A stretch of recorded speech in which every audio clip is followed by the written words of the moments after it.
I told you at the beginning of the month that COVID rent is due. The evictions moratorium that the CDC put in place ended. Well, not really. Biden, just in time, or the administration, pulled it off, along with AOC and many other people that most people on the right cannot stand. I can't say that I've really liked AOC, but I'm going to show you some videos that can hopefully show her a bit more as a human and show you a little details around this entire situation to show you that it's not just specific people's fault, and those specific people, if there is any fault or blame, actually are much higher up, far higher than left-right politics, and have more to do with Agenda 21 and the Great Reset than anything in left-right politics right now. I want to do this for you, not so you end up liking certain politicians or agreeing more with the other side of the aisle. The main point is we humans, especially when we look to news, are looking for heads on chopping blocks, and we are the victim. We want to know who to call the enemy so we can feel justified in all of the horrors that we're experiencing right now without ever actually having to do anything. This is the crux of the entire Waking Infinity program, which is here to really lift us up. How can we do something about potential evictions? Now there's a 60-day stay on it, but how can we do something about this situation rather than placing all of the solutions and all of the burden onto the system that's already shown to be ill and corrupt? So, if you like this, if you want a little bit more of this balance, smash that like button, comment below, subscribe to the channel, share the video out far and wide, and get ready for Waking Infinity News.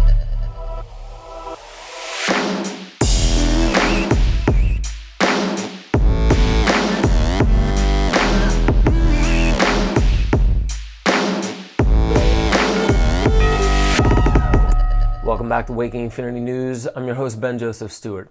I said in the intro that the main point of this is not really to talk about the political aspect of an evictions moratorium that is now extended.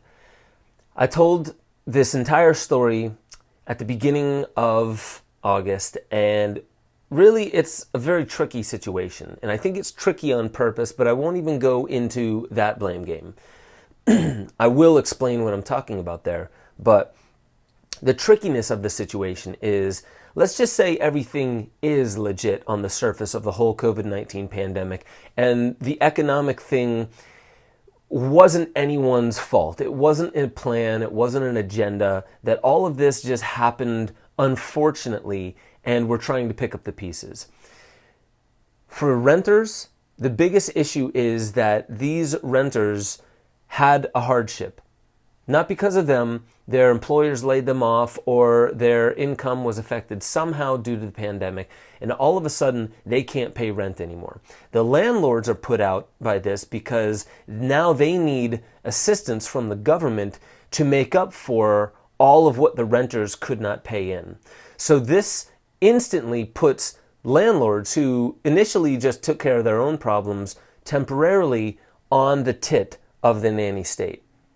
So as they're on the tit of the nanny state, something is happening inside their business model that's starting to break down. Hopefully it can get back to normal. But while this entire thing was happening, you have BlackRock, Blackstone, Vanguard, a bunch of financial sector giants, monsters, that are buying up rental properties. Not a ton, and mind you, are they allowed to? Yes, since 2012, after the Fannie Mae debacle.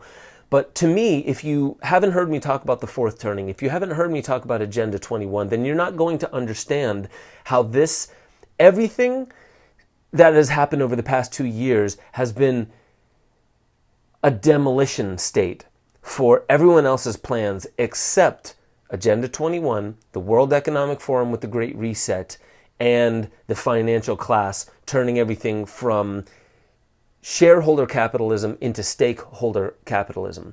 That's what's happening here. But the whole point of this, I wanted to set that framework to now go deeper. I already told you about that. Who are we to blame? Well, many people on either side of the aisle are just pointing fingers across the aisle. That's all they're doing. A lot of people are saying Biden dropped the ball on this one. AOC dropped the ball on this one. Well, I'm going to show you some videos of AOC And while she's still kind of cringeworthy, she's a human. She's a beautiful human. And I don't say that just as in looks. I say when you catch a glimpse of her humanness, you acknowledge this is a child of the universe, God, whatever new age term you want to put on top of it. This is one of us. It's not the enemy on the other side of the aisle. This is one of us.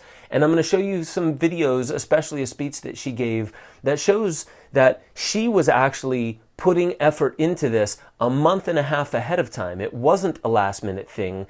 And this could show you the confusion and the debacle that happens in a divided political state.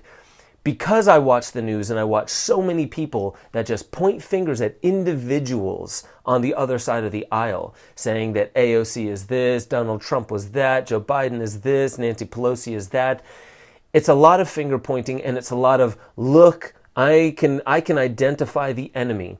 When really, 99% of the people that I talk to about this, that are talking very conventional, newsworthy stuff, they barely know a thing about Agenda 21. They barely research the Great Reset. They only look at what mainstream news and checkmarked individuals are talking about when it comes to the Great Reset and Agenda 21. And they don't go deep enough. So here's how I'm going to start. The evictions moratorium did not end. At the last minute, the CDC extended it 60 days. So the story should be over, shouldn't it? Well, let's ask Tennessee. In Nashville, Tennessee, the Tennessee's court system won't follow a new COVID-19 pandemic eviction moratorium by President Joe Biden's administration, reasoning that a federal appeals court for its region has already decided the Centers for Disease Control and Prevention doesn't have authority to issue pauses on eviction. Attorneys helping tenants say the legal interpretation leaves those facing eviction with limited options. The attorneys said that they seek to negotiate with landlords, including convincing them to accept federal pandemic housing aid applied for by tenants. The goal is to avoid an eviction that could inhibit their ability to get a new place to live in the future.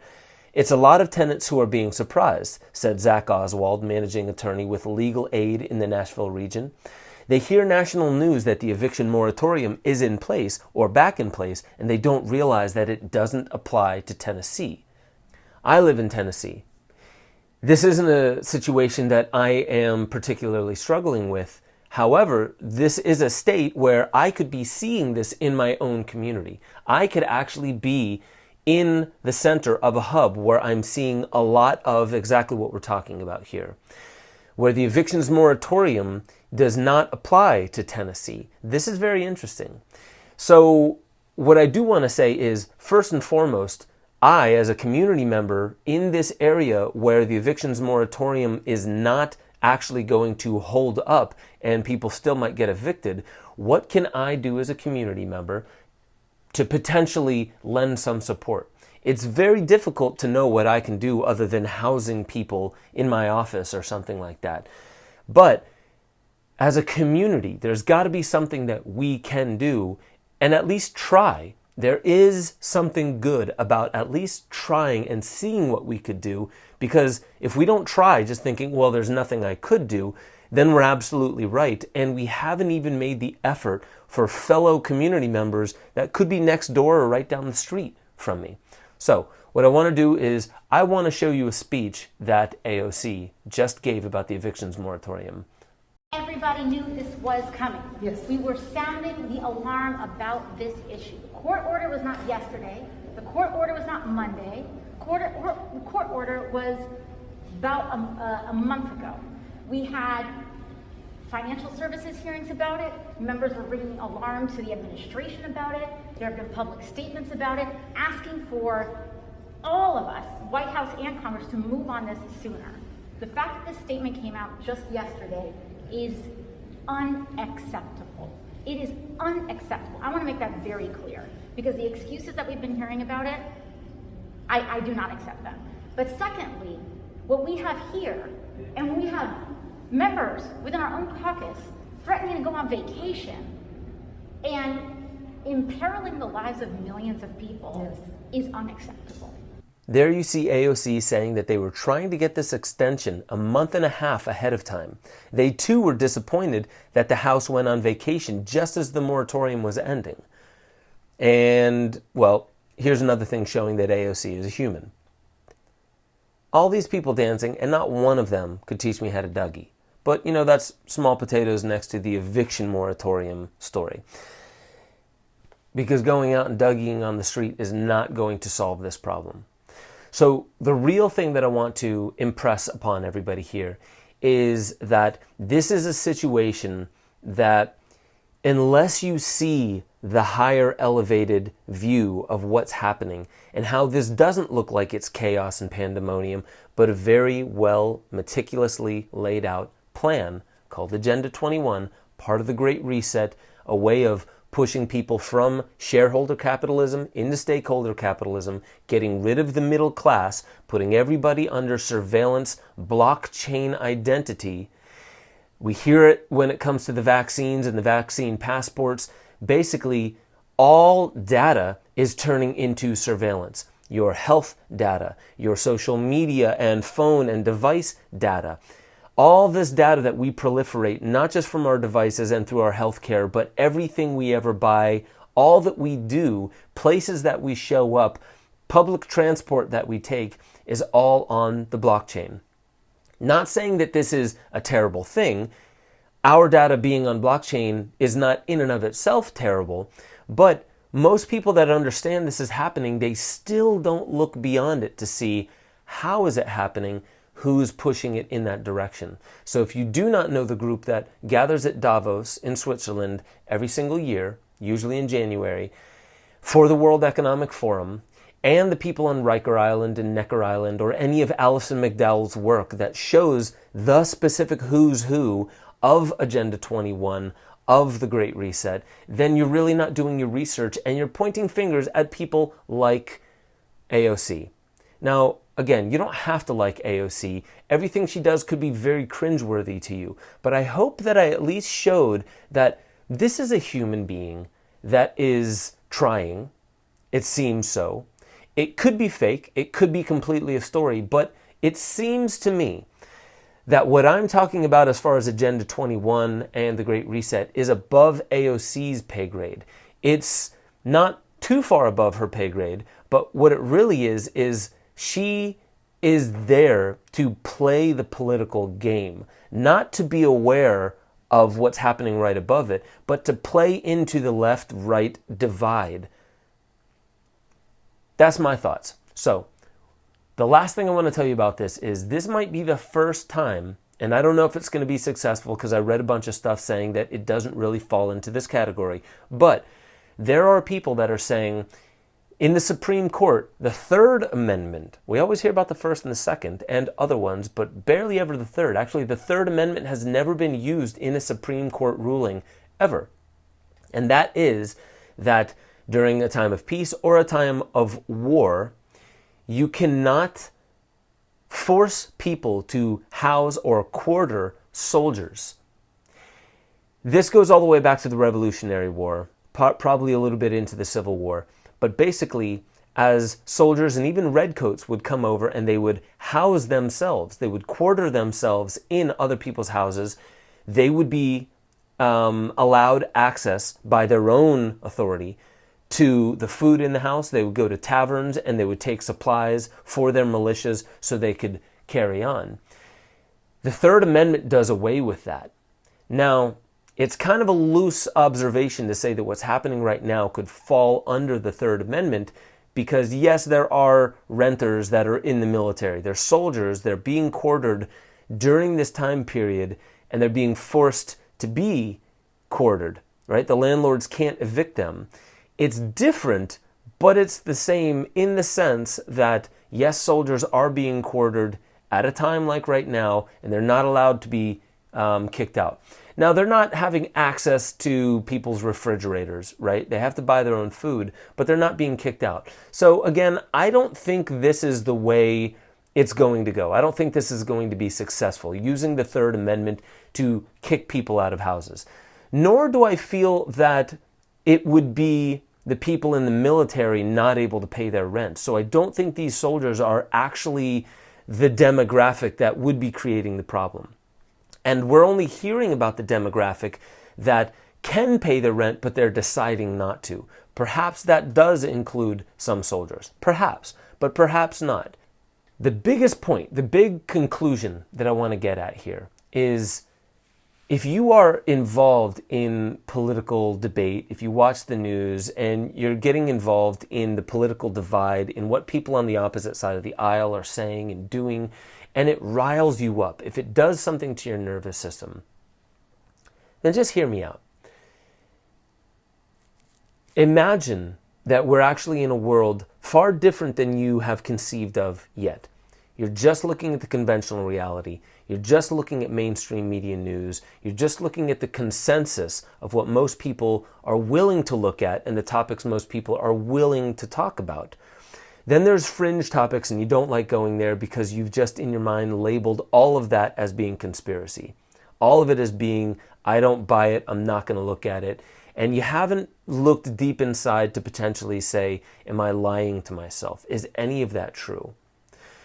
If you haven't done any of that, then you're probably pointing fingers at people and administrations that are pawns in the chess game. They're not calling the shots. They're not the generals. They're the foot soldiers. And these are the people that, yes, they're following orders, and yes, they have a karmic load applied to them if they're going to carry out these orders.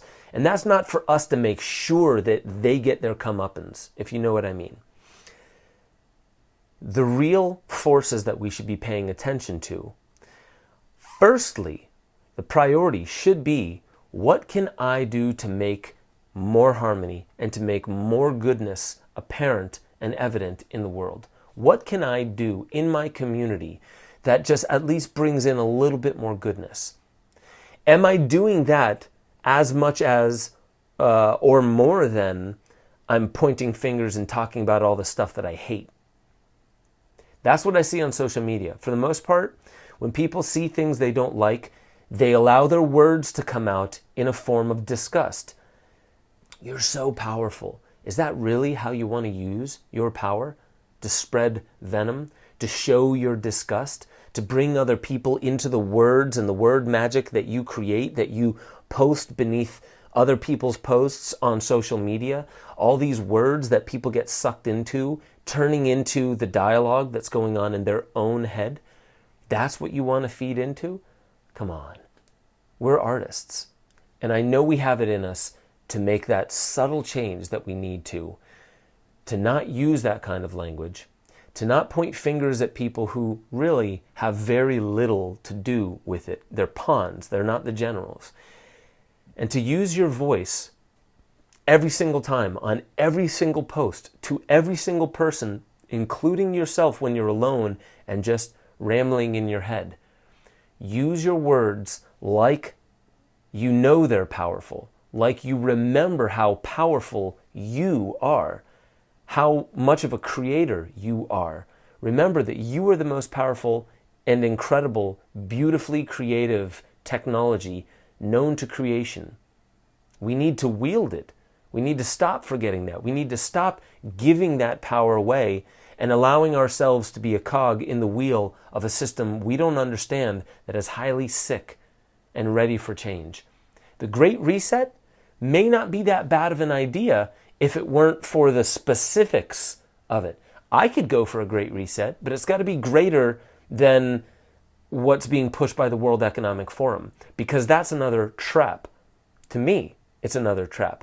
But I don't say that in some spiteful, disharmonious way. I say it as a way to be like, okay, I'm not going to say no to it. I'll say yes and, in the same way an Aikido master doesn't block your punch with brute force. They say yes to it, but they redirect it into a direction that's far more beneficial.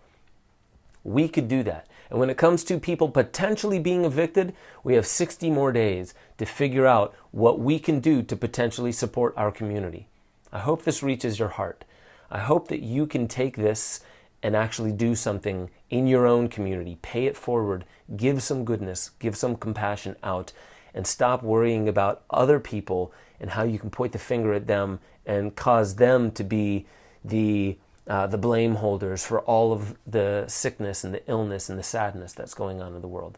Go over to benjosephstewart.com. I'm going to get deeper into this topic. I'm going to talk about trees. I'm going to talk about the pineal gland. I'm going to talk about esoteric stuff, and I'm going to tie it into the great mass eviction that I was talking about when I actually did think the evictions moratorium was doomed to fail and not be extended. And I thought that was going to be the next push for Agenda 21, and I was slightly wrong. So, with that being said, go over to benjosephstewart.com, become a member. When you become a member, you'll get access to all the deeper dives. I'm going to start putting a lot more different types of content up there, but every single week you get nearly a half hour of a deeper dive that YouTube doesn't really like, the censorship algorithms doesn't really like, but beyond that and beyond blaming YouTube, that's where you'll get members-only content that goes deeper into these topics and really start setting up a protocol for the awakening that we wish to have as a species. Get involved in the Discord chat. All that info is below. And that's where the community comes together and has a deeper conversation about some of the topics that I bring up in this show and more. So with that being said, I hope you all take this message to heart, and I'll catch you all next time on Waking Infinity News.